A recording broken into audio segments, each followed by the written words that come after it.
All right, guys. Wrapping up Ecclesiastes, wrapping up this last unit before Thanksgiving. I just spent some time just myself praying because I feel very inadequate to communicate this to you.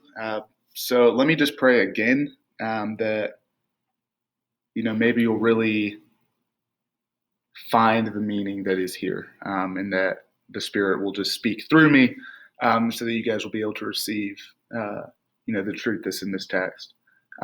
Jesus, thank you for the opportunity to study this book.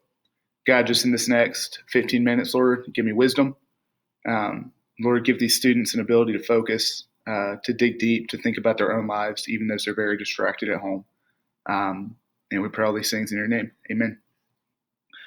All right, Koheleth's search is over, and we get to the end of book 12. And the author jumps back in, right? And he gives us the conclusion. And so the question now is, okay, where does Koheleth find meaning, right? Does he find it at all, or is everything truly Hevel? And the author jumps in, and these are the last lines of Ecclesiastes. He says, here is the end of the matter, right? Like, here's the conclusion. All has been heard. Fear God and keep his commandments, for this is the whole duty of man. For God will bring every deed into judgment with every secret thing, whether good or evil. And we read that, and it's a little disappointing. I hyped up Ecclesiastes as, showing the meaning of life. And we get to the end, and it just says, fear God and keep his commandments, knowing that God will bring every deed into judgment. Is that really it? And the answer is yes. But there's a lot to unpack. And I think my hope in this video is that you guys will, I'm going to kind of use a metaphor to help you understand it. But my hope is that maybe you'll see how this really changes everything, every single thing we do. And so the next question we obviously have is, okay, how does this answer our question? If we think about our unit question for Unit 3, which is, where can we find joy and satisfaction in the journey of life? Now we have to be like, okay, where can we find it? How does this actually answer the question of finding joy and finding satisfaction in life's journey? And so to answer that, first I just want to watch this quick video. It's a minute long. It's a street artist. And what I want you to do as you're watching it is I want you to see if you can figure out what he is drawing and what he is painting. Let's see, will it play?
right, so believe it or not,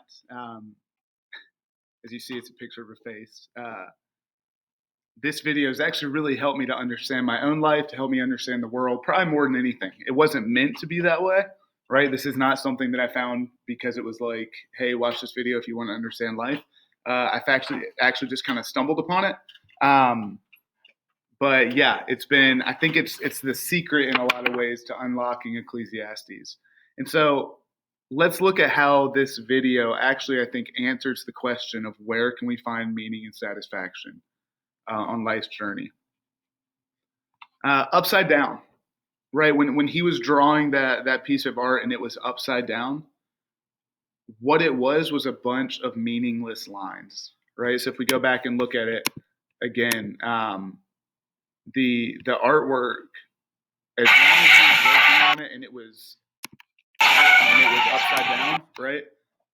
When it was in this stage, all of these lines were essentially meaningless, right? They did not have a purpose. They were hevel, right? They were just meaningless white lines on a black piece of paper, right? And if he had just finished the painting like this, it would be a pretty meaningless painting, right? It would not have any purpose. But it wasn't until he flipped the painting that all of a sudden those lines began to make sense, right? And each one was extremely purposeful. That there was an artist at work who understood the whole picture and flipped it, and those same lines, right? These exact same lines that were completely meaningless before, now all of a sudden are extremely meaningful.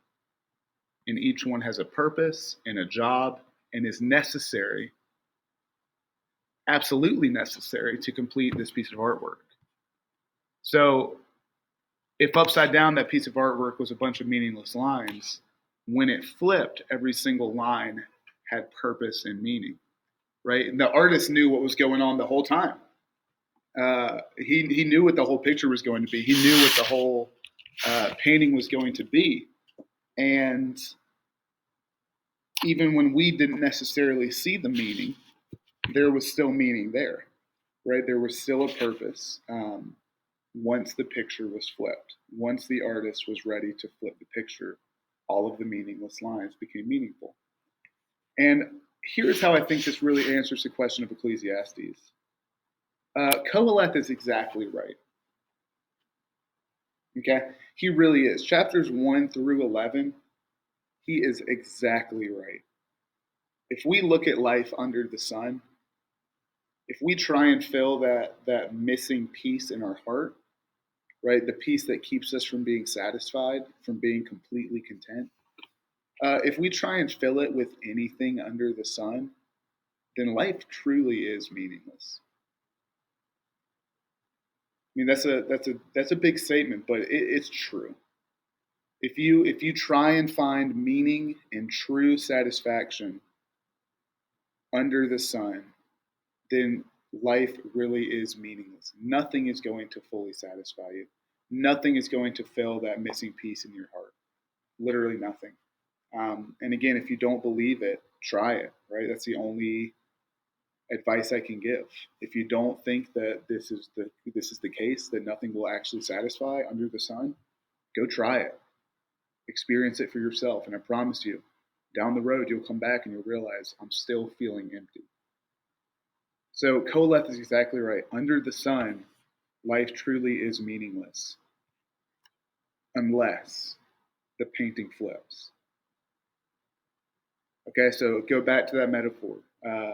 If all of our actions and all of the things that we do and all of the things that we experience in our work and our joy and our fun and what we do on the weekend and our friends and whatever, if we try and find satisfaction with that, it's like a bunch of random lines.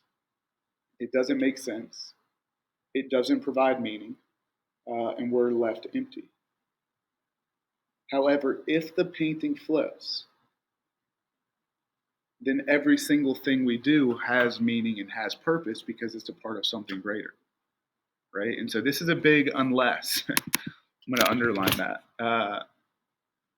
Life truly is meaningless unless the painting flips. unless there's an artist working behind the scenes who has the whole picture in mind. So, keeping that metaphor in mind, let's go back and look at what Coelho says at the end, or what the author actually says at the end, the conclusion of the matter. He says, "Here's the end of the matter. All has been heard." Right? Literally everything has been heard. He's looked everywhere in life to try and find meaning, and he said it's all Hebel. But then he says this: "Fear God and keep his commandments, for this is the whole duty of man. For God will bring every deed into judgment with every secret thing, whether good or evil." So, again, think of all of the things we do. Let me see. I guess you can see that as lines on a page, right? So, our homework, right? This lesson plan, um, the relationship you're in, right? Your family, your future career, your college goals, right? Your love life, what you're going to do this weekend, right? What you're doing right now, what you do when no one's watching, what you do when everyone's watching, the way you play sports, right? All of these things. Think of every single deed we do as a line on a page. And I really want to focus on this last verse, right? When this says that God will bring every deed into judgment, a judge doesn't judge something that is meaningless, right? So if you were to picture a judge, right, and he's casting judgment on people that come before him, and he's saying that some deeds, some things that people have done are worthwhile and good, some are not worthwhile and bad. A judge only casts judgment on something if he thinks it is meaningful, right? A judge is not going to cast judgment on the fly that lands on the windowsill. He's not focused on that. He's focused on the things that are important. And so if we think about this, you don't judge something meaningless, right? You do not judge something meaningless. If a fly buzzes by you, you just brush it across. You don't like make a judgment call on whether that was good or bad, etc. You judge things that have meaning. You cast judgment on things that have meaning, and you decide whether they're good, whether they're bad, etc. When this verse says that God will bring every deed into judgment, including every secret thing, you know what that means is that all of these deeds, all of the things that we do, every single thing we do, God finds meaningful. And you say, well, how do you know that? Well, because he says he's going to judge it, right? And you don't judge something that's meaningless. You only judge things that are meaningful. So we have all these random lines, right? If each one of our deeds is just a random line on a piece of paper, they look meaningless to us, right? Like this does not look like it is meaningful.